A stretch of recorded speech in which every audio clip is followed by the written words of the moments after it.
Hey, it's Nick Fundytus here, and this week's Nick Answers Reddit is a quick one. This is simply about the idea of significant or wording, specific or vague wording in a clause in an agreement of purchase and sale. So this week's question is from you, Autumn Jagger. So when purchasing a property conditioned to an inspection, a standard clause might use the word significant, extra costs revealed by inspection.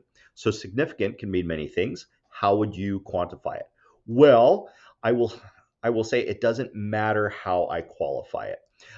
Significant is meaningless in this context, and it is really shouldn't be a word that's used in legal language in a document. So significant, I mean, just to take it to extremes, it could be to one person could be anything that's more than $100, or to somebody else, significant might only be if it's reveals something on inspection that costs more than 10% of the home. Obviously, those are huge differences, and I'm exaggerating for emphasis.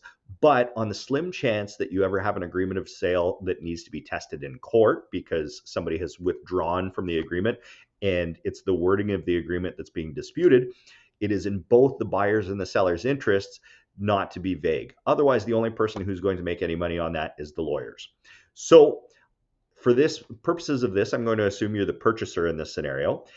For our clients, and in most of the agreements in purchase and sale that I've seen in Ontario, it's pretty customary to include the phrasing at the buyer's sole and absolute discretion. So, for example, this offer is conditional until 9 p.m. on December 25th on inspection of the home and finding the results of the property or results of the inspection satisfactory to the purchaser in the buyer's sole and absolute discretion, or satisfactory to the purchaser's sole and absolute discretion.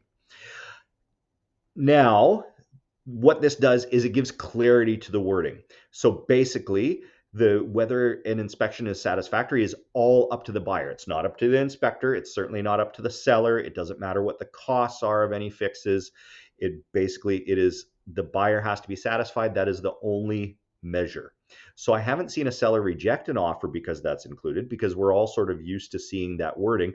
Plus, I mean, it's expected that the buyer is going to be earnest in the purchase anyways. And so once the purchase is firm, the deal is just as firm, whether you've used vague wording or whether you've used specific wording. But use specific wording in case you have to end up in court and it ever has to be tested.